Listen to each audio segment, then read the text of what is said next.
Boa noite, me chamo Victoria. Vou falar sobre o voo Alaska Airlines 261. Meu grupo é composto pelos alunos Douglas, Lucas, Thiago e eu. Sobre o acidente, ele ocorreu em 31 de janeiro de 2000.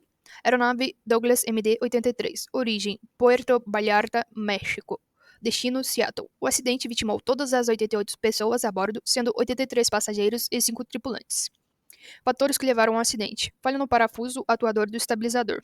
O acidente foi causado por uma falha catastrófica no parafuso atuador do estabilizador horizontal, onde teve a perda de controle final. O estabilizador horizontal ficou preso em uma posição que inclinava o nariz da aeronave para baixo. Na investigação,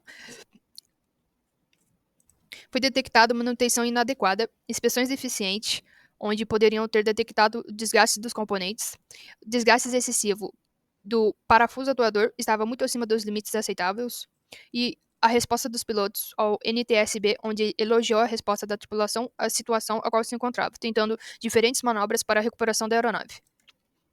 Vou falar sobre as publicações técnicas e suas relações com as investigações sobre o acidente. Uma publicação técnica segue uma estrutura formal e detalhada, baseada em fatos e análises técnicas. Esse procedimento é a identificação do acidente, resumo do acidente, histórico do voo, investigação técnica, causa provável e recomendações de segurança. Para seguirmos com uma investigação segura, precisamos seguir os manuais recomendados.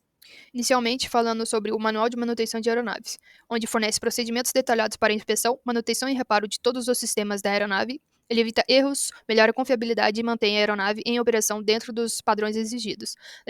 Na investigação, avaliou falhas no cumprimento de diretrizes como lubrificação inadequada de componentes e fez a comparação entre práticas realizadas e recomendações do AMM, onde revelou discrepância. O catálogo de peças ilustrado tem como função principal auxiliar na identificação, solicitação e substituição de peças e componentes da aeronave.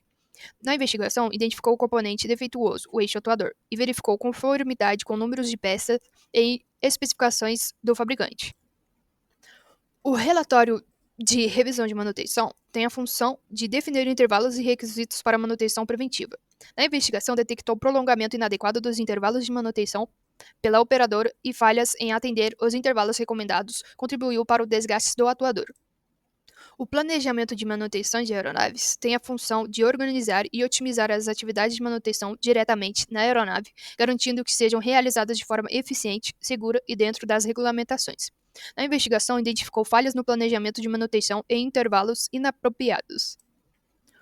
O Manual de Cartões de Tarefas funciona como instruções detalhadas e sequenciais para tarefas específicas. Na investigação, avaliou falhas no cumprimento de diretrizes como lubrificação inadequada de componentes e fez a comparação entre práticas realizadas e recomendações do AMM, onde revelou discrepâncias.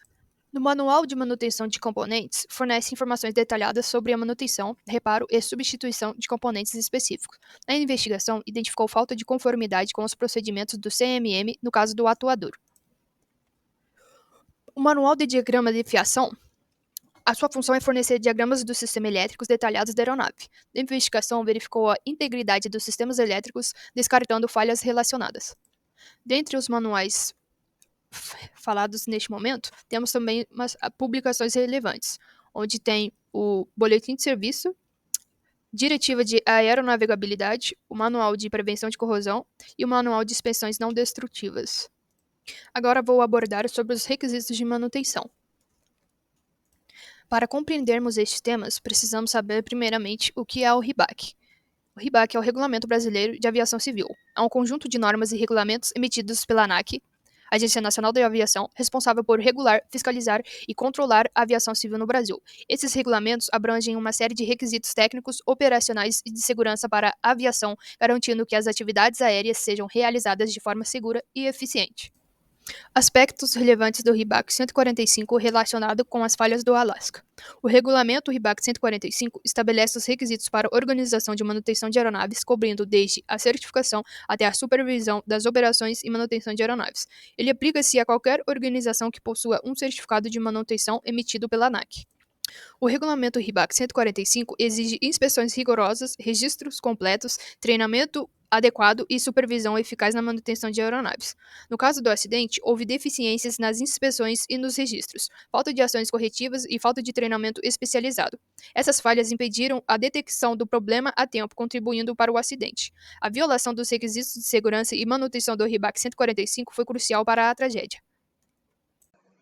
Boa noite, o meu nome é Thiago Cardoso e vou continuar falando sobre os requisitos de manutenção, mas agora sobre a Rebar 43. Aspectos relevantes com as falhas do Alaska. A Rebar 43 é um regulamento da ANAC que estabelece requisitos para garantir a segurança e a conformidade em atividade de manutenção, a manutenção preventiva, reconstrução e alteração de aeronaves. Entre esses requisitos, as principais são a conformidade de manuais do fabricante, o uso de ferramentas e equipamentos adequados, a preservação de condições originais ou alterações seguras, a aprovação para o retorno ao serviço e o controle de peças com limite de vida. Com base nos arquivos e relatório do NTSB, este acidente envolveu várias falhas críticas relacionadas à manutenção inadequada do sistema de estabilizador horizontal. Essas falhas destacam a importância, né, do cumprimento rigoroso dos requisitos de manutenção. Desses requisitos, a falta de inspeção adequada, descumprimento de procedimento de manutenção, a deficiências com registro de manutenção e o controle de peças com limite de vida inadequado. Este mesmo regulamento, né, o RBAC 43, define os requisitos rigorosos para a manutenção aeronáutica, incluindo a conformidade com os manuais, o uso de ferramentas adequadas, controle de peças e de atividades. E, neste caso, do Alaska Airlines, voo 261, e dos todos esses riscos associados ao descumprimento dessas normas. Agora, falando sobre a parte dos lubrificantes, a lubrificação que estava no relatório, devo falar sobre essas misturas, como a mistura da lubrificante graxa original, que é o Mobil Grease 28, a graxa substituta, que foi a Aeroshell 33, né? E um dos problemas identificados foi que dessas graxas há uma propriedade diferente entre essas graxas, a troca realizada sem análise técnica adequada ou com uma programação prévia, né? Em seguida, os equipamentos e métodos, as ferramentas utilizadas, que logo foi a pistola da graxa, e os problemas identificados foi a ausência de procedimentos padronizados. Os mecânicos não seguiam o critério objetivo para garantir a lubrificação adequada. Um exemplo disso é que o mecânico disse que sentia se a graxa estava entupida, mas admitiu que não tinha tal método objetivo. Tipos de tarefas de lubrificação. Há os intervalos originais, recomendados para fabricantes, aproximadamente 1.600 horas de voo. Extensões implementadas pela Alaska Airlines, que em 1917, né, de dezembro, foi estendido para 8 meses. Última verificação antes do acidente, realizada a quase 9.000 horas de voo. O impacto, intervalo prolongado, diminuindo os riscos de desgaste excessivo. As especificações do lubrificante. Documentos inadequados. O manual de manutenção geral ainda especificava que o Mobil Gris 28 após a mudança do Aeroshell 33. Falta de avaliação. Não houve específicas testes ou acompanhamento para verificar a eficácia deste Aeroshell. E a conclusão do relatório NTSB que a FAA não cumpriu a sua responsabilidade de supervisão específica desta mudança. Além de falar da contaminação, foram encontrados detritos encontrados no eixo, né? Que é a presença de água do mar, combustível fluido hidráulico, embora não tenha sido fatores que contribuem diretamente para ter uma condição real do eixo. E prática de limpeza dessa contaminação, né? Falta de procedimentos claros para limpar os componentes antes da lubrificação. Em seguida, limpeza de componentes. Os rolamentos adequados lubrificados. Descobertos em várias aeronaves da frota após o acidente. E os dispositivos não conformes. Os dispositivos de contenção fabricados internamente para a aplicação de folga axial. Esses dispositivos não atendiam às especificações. Podemos concluir que a importância de seguir as especificações técnicas rigorosas sobre a lubrificação, juntamente com a necessidade de treinamento contínuo para os mecânicos, a implementação de procedimentos padronizados, inspeções obrigatórias e a supervisão regulatória mais robusta, visa evitar decisões unilaterais por parte das companhias aéreas, sendo essenciais para garantir a segurança operacional.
Eu vou falar agora um pouco sobre a metrologia.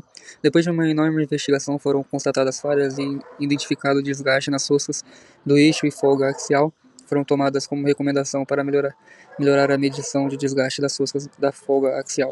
Dentre elas, o procedimento de desgaste das roscas, tanto a bordo da aeronave quanto em bancada, métodos não destrutíveis e procedimentos de medição da folga axial. A medição de desgaste das roscas é uma questão crítica que compromete a segurança do sistema e pode levar a falhas graves, como no acidente do Alaska Airlines 2001.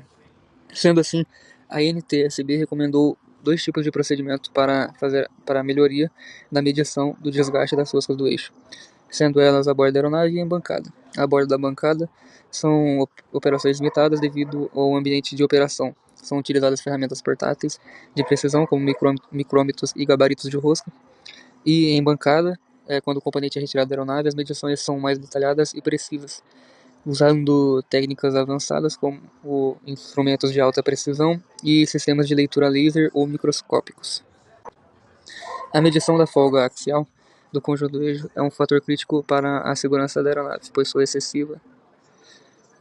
excessiva folga pode gerar movimento indesejado no sistema de controle, levando a instabilidade e falhas no desempenho. Sendo assim, a bordo da aeronave, a medição da folga axial é feita com ferramentas simples, como medidores de folga e calibradores, e na inspeção de bancada, quando o componente é removido, a medição se torna mais precisa, utilizando ferramentas avançadas, como medidores digitais ou sistemas a laser. Agora, os métodos não destrutíveis. O uso do método não destrutível serve para avaliar o desgaste das roscas de componentes, sendo utilizado o raio-x e o ultrassom.